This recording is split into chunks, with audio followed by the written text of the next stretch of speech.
Salut, salut, bonjour, bonjour, bonsoir, la grande famille de MK Mbelou TV officielle. Ok, la grande famille.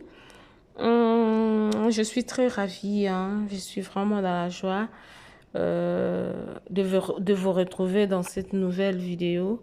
Avant de plonger dans notre contenu, je tiens à prendre un moment pour exprimer ma gratitude à chacun d'entre vous qui a récemment rejoint la famille en cliquant sur ces boutons s'abonner.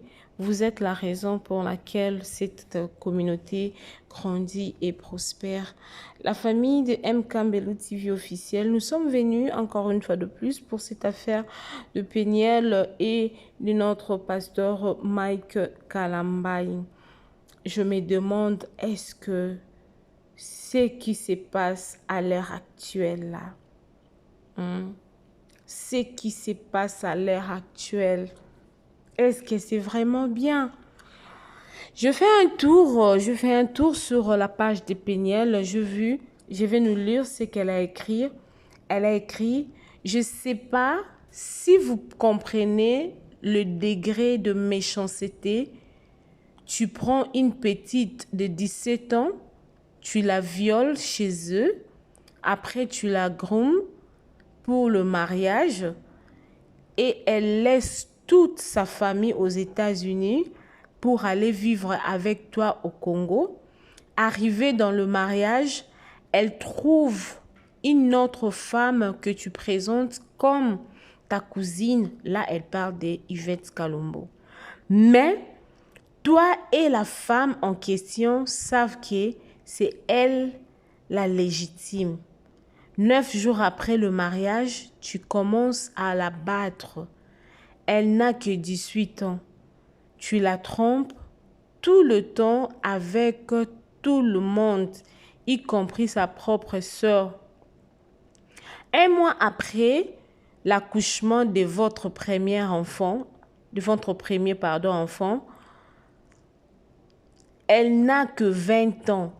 Elle tombe dans la dépression post-natale et essaie de se pendre pour mettre fin à sa souffrance. Tu la trouves et tu la bats avant d'appeler le pompier. Elle n'a que 21 ans. Tu commets un viol conjugal le jour de son ovulation et tu la mets enceinte pour qu'elle ne te quitte pas. Elle n'a que 23 ans. Tu la bats même enceinte devant votre enfant de 3 ans et elle saigne au point de frôler la mort. Elle n'a que 24 ans. À 24 ans, elle réussit de te quitter et de 24 ans à 29 ans, comme tu ne peux plus mettre la main sur elle, tu la tortures psychologiquement. Mais cette année, elle aura 30 ans. Les choses ont déjà commencé à changer. La famille, je crois que vous avez vu ce que je viens de lire là, c'est là. Vous avez vu, j'ai mis ça là. Là, c'est Péniel qui a écrit. Ce que je ne comprends pas, la famille, je vais nous mettre aussi Nénéa. Elle a aussi fait une petite analyse sur cette affaire. Moi, je crois que quand Péniel était venue avant, quand elle a fait son apparition sur les nets, elle a parlé de ce que je viens de lire ici, ce qu'elle a posté. Et après quelques temps, elle est revenue encore sur le net pour s'excuser, pour dire que non, elle a été envoûtée. Il y a des personnes qui l'ont boostée de faire tout ce qu'elle a fait, tout ce qu'elle a dit sur le pasteur Mike qui était faux, nanani nanana. Je crois que nous tous, nous connaissons l'histoire et c'est pas vraiment important de reprendre ça parce que moi, ça me fait mal. Ça me fait mal de voir que Péniel, moi je me disais, je suis une femme, je me disais que non, Péniel souffre. Mais tu dois d'abord voir tes enfants à toi. Tu veux nuire le frère Mike aujourd'hui. Regarde tes enfants. Si le frère Mike réussit aujourd'hui, ce sont tes enfants qui seront en bonne santé et en bon terme avec tout le monde. Mais si le pasteur Mike échoue, tes enfants seront je ne sais même pas comment je peux dire pour tes enfants. Et tes apaisements, ma chérie, tu viens d'accoucher. Pourquoi tu fais de campagne pour déstabiliser l'œuvre de Dieu? On t'a vu venir sur l'internet, pour dire que non, tu es devenue une nouvelle créature, tu as été baptisé et tu as demandé pardon et on t'avait pardonné. Et du coup, tu reviens encore avec de mêmes histoires, ma chérie. Mais il y a quoi? Moi, je me demande, est-ce que tu es vraiment, je sais pas. Je ne vais pas beaucoup parler parce que cette affaire me fait tellement trop mal. Ça me fait vraiment trop mal, la grande famille des MK Mbelou TV officiel. C'est pourquoi je me suis dit, je ne peux pas rester bras croisés. Je dois quand même venir parler de ça. Parce que c'est quelque chose qui n'est pas trop bon. Qui n'est pas très bien. Mais nous sommes obligés de venir parler parce que vous servir, c'est notre devoir. Ma soeur Péniel et tes apaisements, tu viens d'accoucher. Prends soin de ton enfant. Laisse tes enfants. Tes enfants là, ils ne vont même pas ils ne vont pas t'oublier. Je sais que tu as dit depuis le mois d'octobre, tu n'as pas parlé avec tes enfants. Ça fait mal que tu connais que tu as des enfants, mais tu ne parles pas avec tes enfants. Mais, tes apaisements, je ne pense pas que tout doit être réglé sur l'Internet. Je ne pense pas que tout le problème que nous avons dans nos foyers, dans nos familles, doivent être exposés sur les nets, ma chérie.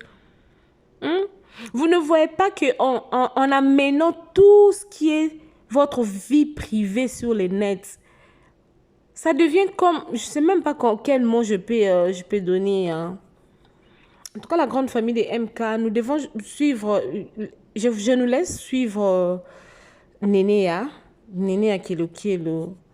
Elle a essayé aussi de faire une petite analyse sur cette affaire. Parce que moi, je ne sais même pas quoi dire. Ça me fait trop mal de voir une mère. Quand elle dit qu'elle n'a pas parlé avec ses enfants, oui, ça fait mal. Je ne sais pas pourquoi le pasteur Mike ne veut pas qu'elle puisse parler avec ses enfants, mais elle ne pouvait pas seulement ramener ça ici sur les réseaux sociaux. Et pourquoi pendant ces temps que le frère Mike fait de propagande ou fait de marketing pour ce concert, le concert de Zénith et puis le concert du stade de Martyrs. Pourquoi, Péniel, tu choisis seulement ce temps? Tu veux juste déstabiliser le père de tes enfants? Tu veux déstabiliser le père de tes enfants encore? Tu veux démoraliser ou qu'est-ce que tu veux, ma chérie? Qu'est-ce que tu veux? Suivons la grande famille Néné à Kelo. Avec cette analyse, nous allons essayer un peu de comprendre. Abonnez-vous massivement sur MK Mbelou TV officiel. Aimez, commentez, partagez, ça nous fera du bien. Et il y a le numéro qui s'affiche. Si vous avez des remarques, de suggestions, de conseils, n'hésitez pas à nous contacter. Que mon Dieu vous bénisse. On se retrouve tout de suite avec Nénéa Kelo.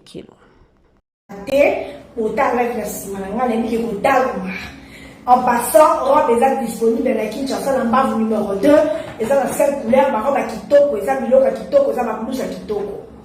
D'ailleurs, quand on a à propos de Péniel, na pasteur Mike Kalambai. Péniel, Zoa Kitivanda. Le but, il y a un team nous Péniel. Ngai Oyo. Team nous Péniel.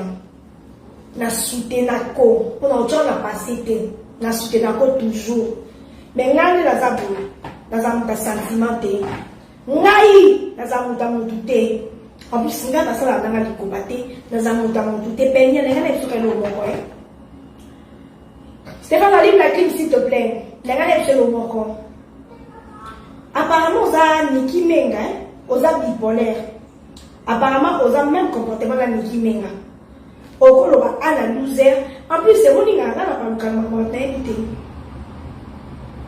Mike Kalambai. Ozo niveau détruire wana papa ya banana vivo bimba boza ensemble Mike Kalambai ozo linga makambo ne e marché te wana bana ni balé zayone na mususu wana Péniel na vinde toza ko etukuta na makambo okoza okute na likambo na obuta na mambo yo okuta na bote po sika yo banda na libala ka azala raté mais à un moment la vie faut te va poser surpasser 6 ans jour pour jour pendant yo manda ka pasteur Mike nini esi la raté likambo nini ezwaka solution te à un moment la vie au cause de la guerre dans le monde. Mais après un moment, chacun fait sa vie. Peigné, lui, son n'a y compris. N'a pas beaucoup de filles à pasteur Mike. Pour le côté, pour gagner les abonnés, on a des timio. N'a manqué tata au respect pour la yo. Parce que n'a pas passé na yo n'a pas na. Parce que gagner les abonnés, parce que moi, n'a pas passé à beaucoup la moi na scène. Sans tata, n'ayons. A tous en bon et cocaté. A tous en bon na maboko. A tous en bon na petite de l'ombo na maboko. Et cocaté. Comme la moi, n'aille sur la côté de la casa pour la bana. Parce que la moula va vous avoir des bébés na maboko. N'a pas la moko. Les autres savent. A quatre l'on ça la parce que nous jouer 2 rôles. Elle m'a fait de la douce, tendre, le quoi à maman. Elle m'a fait de la très dure, le quoi à papa. Donc, on gagne la zaboui. Tout le monde, il y a un côté la cao. Mais elle l'obité. Elle m'a peigné, aux hommes, on a sauté, peut-être à Bali, n'a pas de simité, à Tikan Nabana. Yokutu. Yokutu. Mon bain, abala kio eza na mususu ko abandena mobali na pasi bakoti mobali atiki akobala mwasi mususu osa no kateki wote certes au début ça va faire très mal après un moment dans la vie on va bon nyo c'est comme la biso na biso teka kezaki destin on va avancer on teka la stationner tewana certes que ça fait mal. Mais mal, on oppose à la peau, on a à chaque jour. Peigné, tu as des émissions, tu as des émissions. Tu finis à passer à Mike, tu l'as mis à ma belle. Tu condamné, tu jugé. Parmi les gens qui passent à Mike, il y a un avocat, il y a un kati. Mais il y a un jour, peigné, on tire la bise sur la sonne. Tout le monde a eu au yokomi, au comme au sambela, au sengi tata ba le pardon. Ngai ya nzo ko to na bana.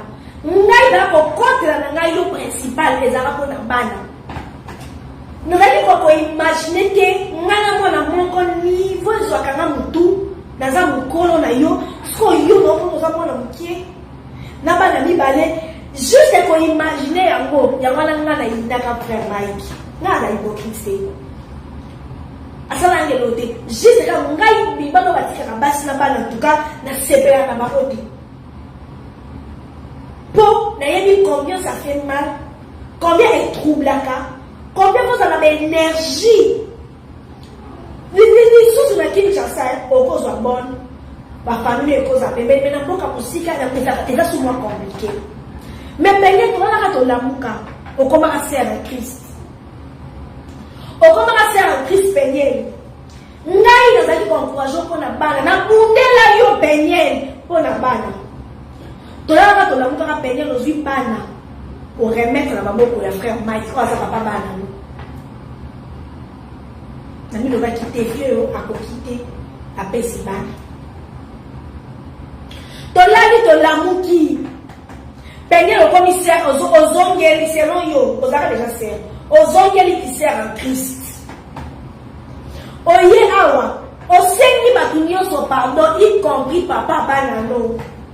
Ngabe zoba no, na lantio ni susu na sengi batunyo so pardon, o na kopo na yo na pinga ka bango.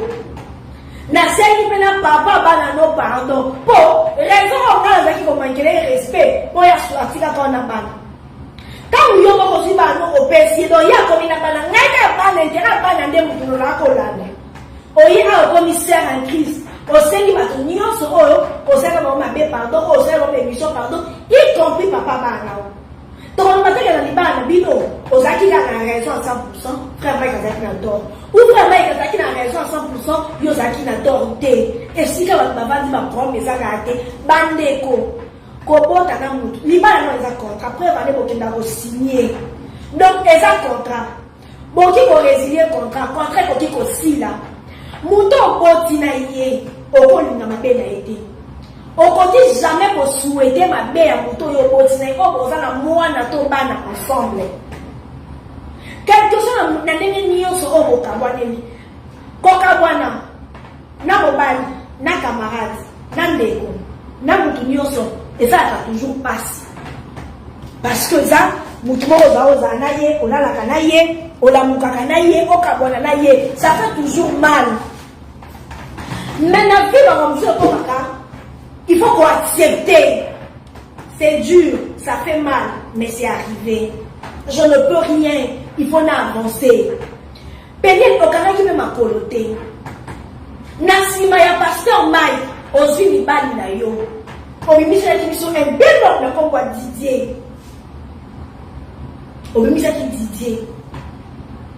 Peut-être comment on a le frère Mike qui partout. Ce qui est le simité, qu'on a dit ça, on a moto Mike qui est. L'ikabuno mais pour qui possible, peut-être bien té. Peut-être ça on a précipitation. Peut-être qu'on a pour ça la bien ma carte est belle ici. L'ikabuno là ce qui est simité, qu'on a dit ça, on a tata et pas dans l'autre. Un moment. Peut-être qu'on a dit là qui dans un état foufou. Loi kwa la bino ekangio. Et affiche kabatu bongo. Tout le monde dit ndeko Yannick. Bande matin to ba mise ki ba affiche ki. Yeno lo banika frère match mutatina ki matona ba affiche ba la ki sa ngende ba affiche ki. Eza loi ya mboka na bino. Leo TikTok e komi. Ba affiche yo betile ki ndeka fufu. Tango ngo beta leki fufu. Est-ce que frère match mutamvuta cho ko beta leki fufu ndeka fufu ko yo bakanga yo pour eko mangambu na ye. Ndeko mwasi. Est-ce que dans les autres cas, la lèvre qui nous est fou? Est-ce que Mike et Moutatina qui ont mis la lèvre dans la discussion de la famille en bino?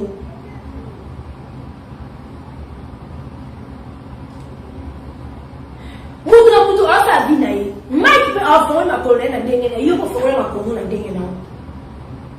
Pour des gens bon à d'autres, besoin dit c'est la Mike. Mike va boire des andima besoin, mon top libana et si là. Mais ça fait que ce qu'on s'en est quand échoué au lac ici à mon Mike. Non. Moi, la maman, non. Bandeko Yannick wa TikTok. Avec qui moi c'est les nanda. Bakanga qui dans la police. Ba ficha qui est. Bandeko TikTok ba bimi ça qui a moi. Ne voilà bimi les qui fait cachot. Il aurait expliqué la cache sa propre familiale. Yo mo betile qui non ya moi si. Ba affiché yo. Bande ba TikTok ba bimisi et comme il y a pasteur Mike na ndenge nini. Donc yo ni kamunyo so ça na vie na o. Ce qui réussir c'est bon. Ce qu'on réussir c'est au tchamo na muto papa bana. Mais on va la freiner na ni benye. On va avancer. Tant que on a ombre ya Mike partout na vie na yo, tu vas pas avancer. On va la heureuse c'est ata au bali. Dans 2 mois. Donc tu es déjà heureuse. Donc on a déjà la chemin na yo on qui est de ça là. Il y a un mal à la porte, mais ça veut autant la comme ex na nous dit. Il y a maintenant on regarde dans ça qui ça ça se fait regarde dans ça qui ça nous laquelle on a bien. Bon. Nous sommes disant aux hommes dans 2 mois. On va dire on met dans ça ex non, ça il y a 6 ans passés. Ni ba ni nga monter, ni ba ni pas congolais. Il y a Blaise. On va me mettre sur la ex non de. Nous sommes sur la montagne draga yo ko betate. Bon il y a ex non on va le bilamba, on va me mettre en de. Penien, oki ko mona ka pasteur Mike partout de. Na vie to tambola rambo. O ko sa ka bio calcula on ke li ka mo ko pesa. O ke pe pour nécessité. Penien ko senga pardon. O ebisa biso ke yo ko ma ko sambela. Makambo wana nyonso loba eza makambo opozaki na balelo na obi batapoto koseza kwa mtu sala bilo kuna so bi ba la ndelo okobi kosambela to mona otina pasteur ya pasteur Mike to mona ko oyemba kama demo pasteur Mike penye omoni oyo nazokanga motema mabe parce que olingi okundisa papa mwana na yo na moment oyo azoprépare concert à monene na comprendre idée na yo te Peniel bato TikTok babimisa bato makambo ya 30 ans passé esika okende kobeta nzeta fufuleki na obosana ndako na bino Mike azalaki te esika yo moko lobi leki no abengelaki yo la polisi mpo ozala kobeta ye Mike azalaki te esika mo bakangaki yo bakomaki arme blanche lokwa bakongole baluka kokarise likambo moto moto akobomisa arme blanche eza monduki te moto akobopesa batitre na ye mpo apesa elengi Peniel yo koya kodescendre tata bana na yo na bitumo yo bundaki na leki no na kati ya ndako na bino na ndenge nini ma chérie jamais moto yo continue koluka akweya lelo yo lobi na biso ni opesaki bana parce que ozotanga na kotanga na bana okokate ya mwana opesaki bana po papa bana no aza bien oyebi ke bana no bakolala bien bakolia bien baotende classe ya bien yango no ndima kopesa bana poso kobotaki na moto moko azaka na ndako te malgré ozotanga na États-Unis kolinga opesa bana te donc soko aboti na moto koluka te moto wana aza malheureux to makambo ne simba te peye oyo eleka esi eleka oyo eleka esi oyaka osesuffisa oloba osesuffisa même ti papa na no oyebi quand tu veux nuire na tata to na mama ya bana no eza kozo respecte bana no te ntango ozoluka obotisana mobali moko oluka nuire ye ozofinga ye ozo respecte nde mwana to bana oyo obotina ye te Peniel likambo nini na momo nini oyebi ke obima suspect nga nalingako mingi na kodelako me nga nazamuta sentiment te Peniel okobima suspect okobima ki oza parmi bato bazobundisa stade de martyr ya Pasteur Mike mpo nazomona te biso nyonso toza na bana biso nyonso tosonaka na batata bana na biso aka koregle yango na réseaux sociaux te liboso azokotela mpo Yvette azoya azotika camarade na Yvette naokotela yo moto nayebi te mais oyo oye koregle tata bana na réseaux sociaux na bit nini ye moto atindaki yo kobeta ndeko no nzeta fufu mpo bakanga yo Peniel na bit nini yo ye namelaka nanga cigarette nazalaki komela ngo depuis 2017 na ndako ya Pasteur Mike tosala nango nini to wana nini olingi kosalir ye okozwa nini soko osalir moto akomisa mama na mokili la moindre de chose biso tokosala na ba-ex na biso na batelefone mpe olekiseli ye maloba odeborde mpe maloba me na miso ya bato te na miso ya bato te oza mama oza bebe te 30 ans c'est beaucoup oza bébé te Peniel faut savoir gérer tes émotions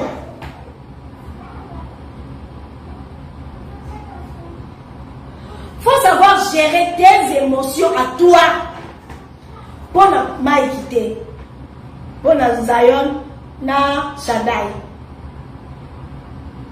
na yo tumbole mobutu na yo tumbole nana tinaki Peniel abeta mo leki ne ko ba afficher donc bato soki mutu moko ya tieni kama Peniel era kota ngoma bato nyoso anga botika ma mobutu iko ko mosama be ngai ona ba era to ba kamba bato nyoso ezate ko era so la na Pasteur Mike soki bateli kama Peniel era ekaki analyste a ko sala te parce que asola na Mike non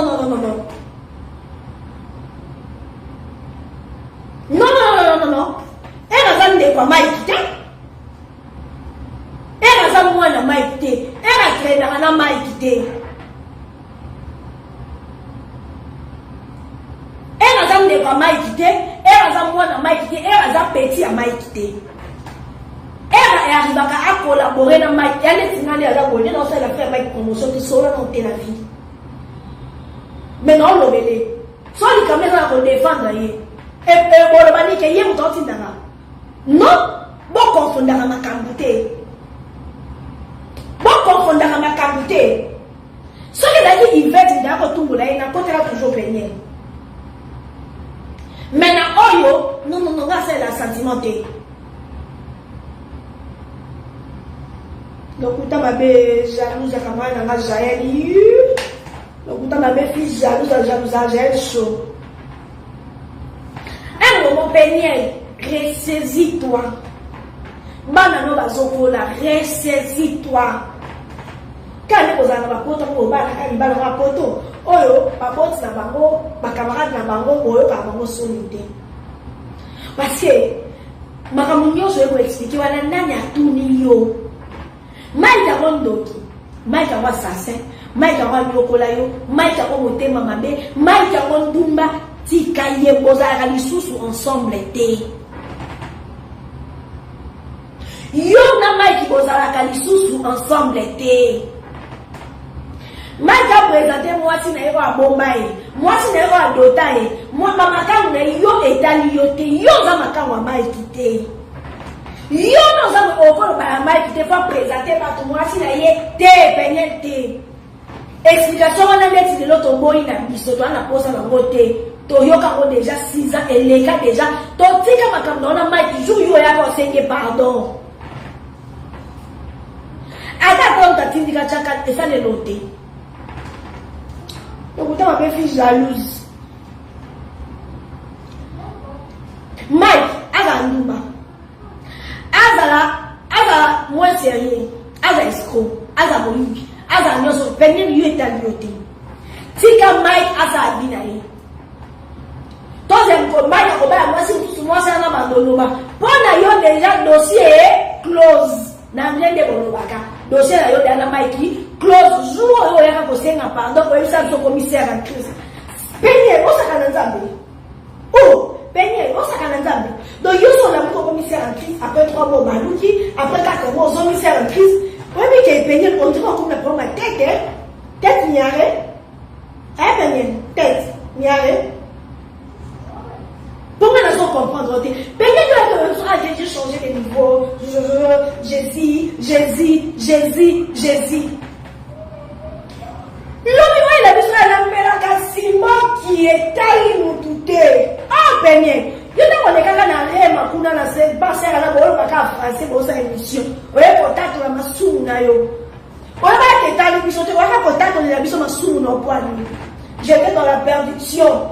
Nande, Peniel, yo to ka soupe batema wa, yo to ko bon wanda ah. Est-ce que maintenant bon on est sali inami?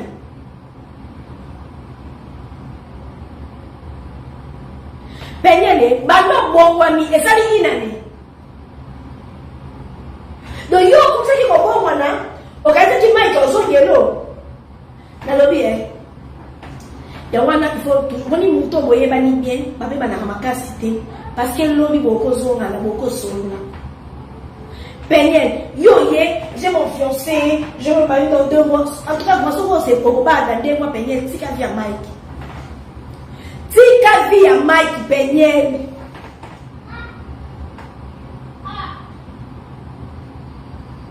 Tika via Mike. Soko zonga no mutamokili, zonga pas deni des azon de oteka yo. Ils ont engagé pasteur Mike T.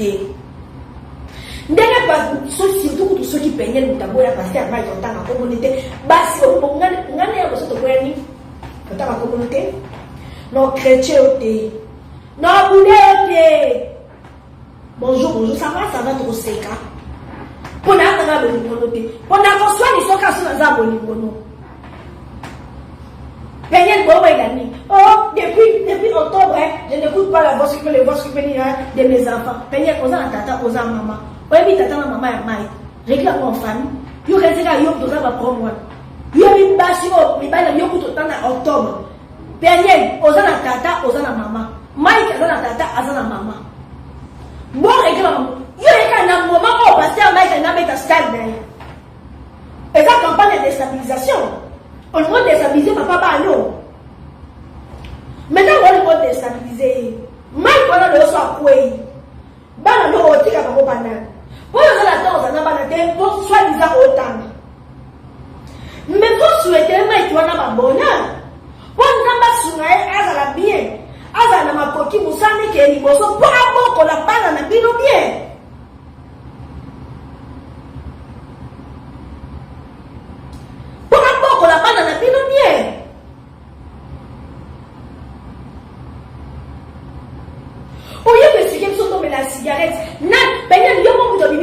cigarette. Si qu'on photo yo kangi ya cigarette na téléphone na yo. Et comment qui ni banda ndenge ni boyo kosa ngo ke Mike muta komo bimisa biloko do. Mike ana tena WhatsApp no na téléphone. Pene esi ka mo zo benda shimbo. Ato banda ki shimbo ki na kwa pasteur Mike na 2017. Bozaki na matata. Obandi ko mela shimbo. Mais bino balabri ni boze belé hein. Balabri ni boze belé. Esi ka mo bandi shimbo ki na biamba. Omera kanayo, ok. Ah, on le faire comme Yvette. Oh, Yvette avait dit. Yvette a commandé pasteur. Bilo baina Yvette ka demo. Boko makaba sali bolo wa rapini. Yvette pe da lobby. Yala na Yesu te o ko beta mbata atiki. Yala ese amo ba ta leba un bras so pe ma pasteur mo ta leba un bras atika leba tatouage. Avant ça pas réponse à ma bé. Ndenge le ba ba lu ba compliqué. Yo tanga koma Yvette. Tanga koyela, on va miser sous petit quartier. Yvette alaba comme la chimbo qui on va na kabiso soto côté la ka Yvette on ko solo makambo ba tselo makambo.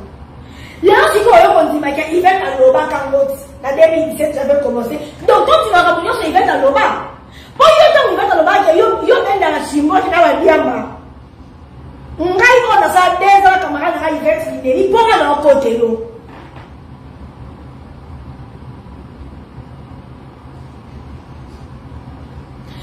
Siko yo kontina wa shimboki. Ela kisi nini? Tondi mama munyoso o Yvette alobaka po na yo za solo. Po deja ngoko yo ngoko o rappelle biso ke Yvette alobaka o dayo bandano shimboki. Na whisky. Yoko ba pasteur. Yo siko ko bo wana na yo eso depend na pasteur mai. Penye bo wana po na yo. Yo na pasteur mai ko za tsu makangute. Alingi na ete. Sawa vi na yo. On va le bal 10, on va le bal 20, et taille était peigné. Peigné, et taille était tika pour bête la batumabaku. On va détruire papa banana yo. On va le loco yo ni gosa la o peigné le cosa matunio so cosa nate. Parce que avec ta qui comme yo ya la mama di biso limonje be mama di biso na ko ko ki na biso ba jeto. To sali yo kaki para kokolo ya la po ya la papa. Ok, on t'a trouvé qui nous a dit fou et dans le milieu et affiché. Est-ce que là vous allez poser afficher ça? Il y a des officiels. Bah quoi ça qui est pas là il va. Voilà parce que pasteur Mike vous a signé ma femme il t'a photo il y a des est-ce que on t'a trouvé qui nous a dit fou bi est-ce que pas Mike qui a dit la milieu. Oh ici là c'est d'hiver tout ça va hiver. Nous ça va hiver.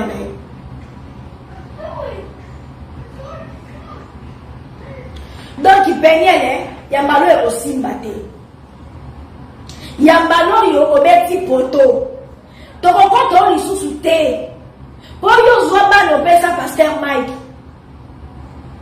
soda ku fana munduki nae mutali boma ku tapesa kabana te mais yo zwa bano pesa ngalo kote lo kaka pona bana o zwa bano pesa kini ekota penyelo ya akoma mo santu na lola.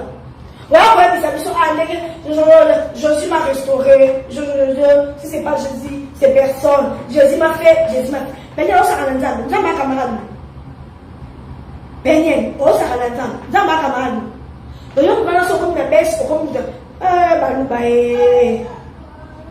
Donc, on va lancer comme un sang, on va lancer un mot qui. Péniel, on va prendre la mise à la photo, nos kaya, nos bangi. Penye la biso aba ono kaya no bangi ni ngai maka chwa. Ti yo mwa mwasi o ka photo na kaya no kaya ka boy Bob Marley yo nyesa Bob Marley donc frère Mike su mutamvuta yo ko yo ka photo na biema pour yo dire on a Mike partout. Penye qui joue tous au régler la 4 jours, au régler des jours, lui Mike Takaki va régler non. Parce que apparemment la vie n'a on a Mike en bail partout. Quand on y a ce pour chose au monde aïe. Voilà bon il connaît. En zone maté. Moi va le maté, Chibao. Moi va le maté, Chibao. Tout le monde a quitté. d'idée. Si vous avez les réseaux sociaux, vous avez les réseaux sociaux. Non, les réseaux sociaux, et même ça, caca. Biso moko bata réseaux sociaux, toi on va vivre biso atteint. Tout d'abord on a annoncé la mutuelle on a émis dans les renseignements live. Tout le monde na mutuelle on soit à la live.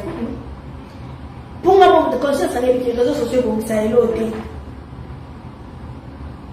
Fai mai ko zonge l'autre. Akoma moi ça. So les azua a zonge l'autre. Aza moi ça. Ata pa na moi c'était aba makao ne yonde aboyi. Liboma na yo tika via frère Mike. So quand ils ont détruire carrière na ye on détruire monter. Tanga bandara ya mangolu yo zala raté.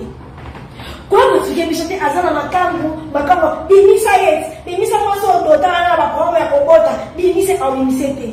Penye wana commission e comme ça le commission. Ezo sopa yo. Yo mo si kitoko. Deneza lebi ko teka yo keba teka yo penye. Tika pasteur Mike ami teka ye moko. Pas comme ça, comme ils jouent, comme ils sonnent. Peigné, et comme ils sonnent. Alors, moi, si abomba, Aza marié, t'es dans le divorce. Yo, ça dit des femmes, et t'as dit, mis sur un nini, peigné. Femme qui va dans mon loupa.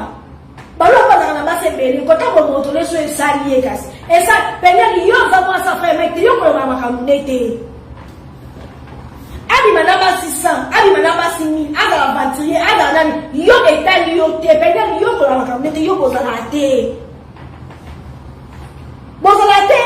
Pourquoi comme ça lo, ozon tout la peñel. Ozon tout la, lo que ça ko tout la. Pour ça ko ko tout la te, yo ko beta na sola fa ya moi makamba fa mai ka bomba te, makamba na yo mabomba ka c'est raise. Yo à quoi ça te dérange? Pourquoi on va détruire le bouton comme ça au maman dans mon cul? Au tourner, le quoi bien la porte, au tout la facilement. Comme tout la devant la porte. Oh, et si quand yo il est content qui n'ont pas fou. Mike avait la carte d'armes ma bibliothèque. Yo on dit bien Mike nani leki na on t'appelle la police. Ya Mike minyo. États-Unis va afficher à carte tout bon. Aux autres que nous va afficher. Donc, dans l'état de Mike, vous avez la police, les États-Unis va afficher, pas d'idée. Donc, il y a un Mike qui partout, Beignet. Beignet, tika Mike. Aux femmes de lui, il était bon, Kabouana la bomoto, Kabouana la moutou. Beignet, pour ça qui nous quitté. Comme ma femme de lui, il était n'a pas million à comme on a hier sous Beignet. N'a pas million Beignet. La femme de lui, il était dernier au Kabouana la moi, au Kabouana Tina, moutou, on a relation, tika libino na kaya bana. Beignet, on dit, non, mais on va tout le Kabounini. Bon, qu'on loue la frère, même le corps, loue la bonbon. Beignet, il y a un conseil à faire, même qu'on a négocié, lui, et si maté. N'a pas agité. Papa Bana, mon bébé Bana, beaucoup garder bonne relation. N'a eu conseil à Papa Bana, on va nous avoir un charisme. Peut-être très agité, on a fait mission par forme, non, frère Mike, elle va en quoi elle ne suis pas noté. Il y a en quoi elle n'est pas tout, sous pas non en quoi elle est. Quand elle n'a pas pensé à frère Mike, ne suis pas à emporter à côté. Donc, il y a pas emporter après concert. Beignet, si quand tu as fait Mike, avec mari de lui, aux autres femmes de lui n'a été. N'a comment la yesh, ma katini wana. Oh! Oti nami mwana watu weli mpenye nini yango neti lelo penza yo uti wa nani atuni makamunyo so ni ara atuni ebota ni wapi ozwe mo wapi esali mamno so lo bada tonzimi ya fait Mike après quoi après yo foti kaka vine yo ko lo bade tika ba kususu ba lo ba yo ne penye ne ko lo bade ko yo zo rabe so so ba yo ozo makote amabe.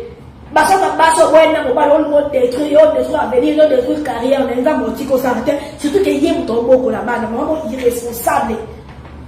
Tu vois, raison après ça. J'ai laissé mes enfants parce que je devais étudier. Quand c'est tant raté, bon, ma fille, on va se pour la bas, on a la tasse, on a la tant raté.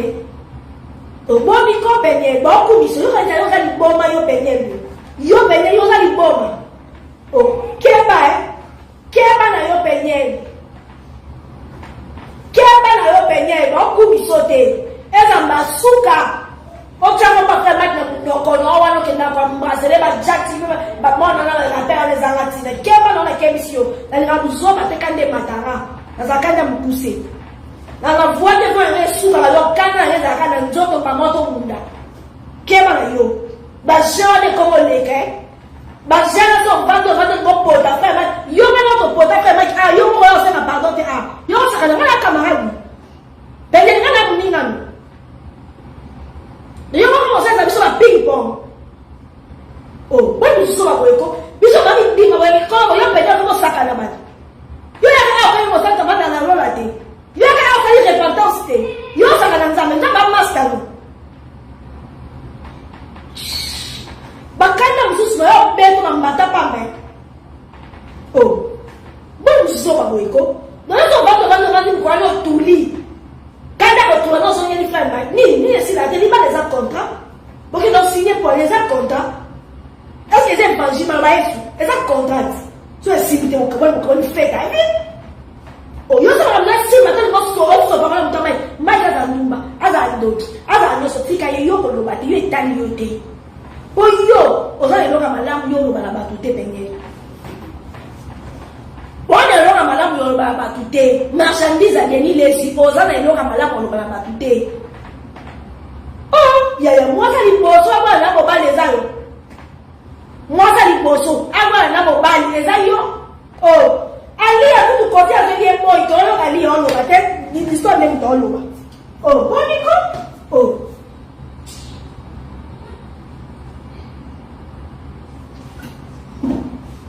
donc on peut mater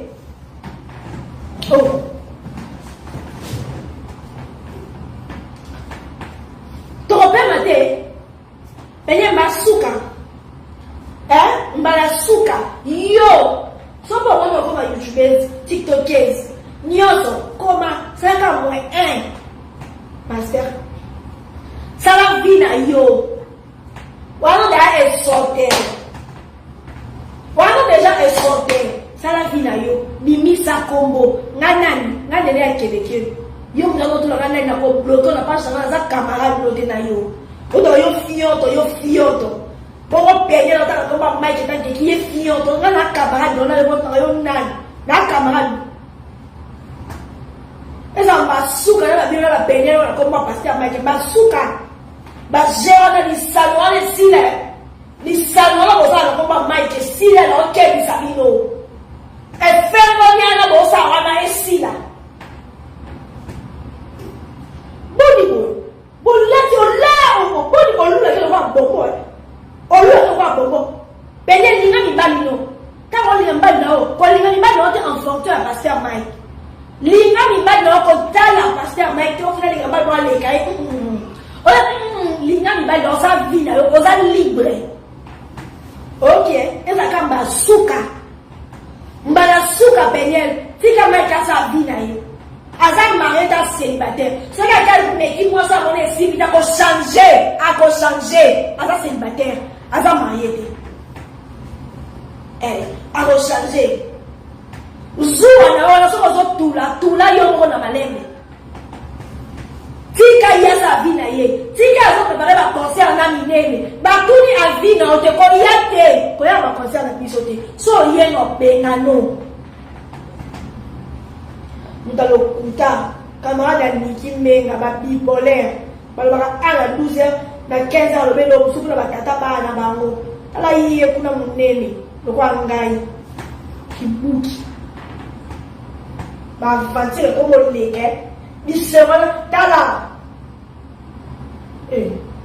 eza masuka ba benye en passant va besoin disponible na $10 on va besoin Mbavu numéro 2, la commune abondante. Robe eza 5 couleurs. Ma robe a kitoko pete eza. Boya kosomba robe. La $10. Te, benye akama oleksa. Yo benye. Benye loza biboma te. Okoya na lina anglais. Washi. Tekela washi wapi. Donc baya biso kuna. Mwa mabe.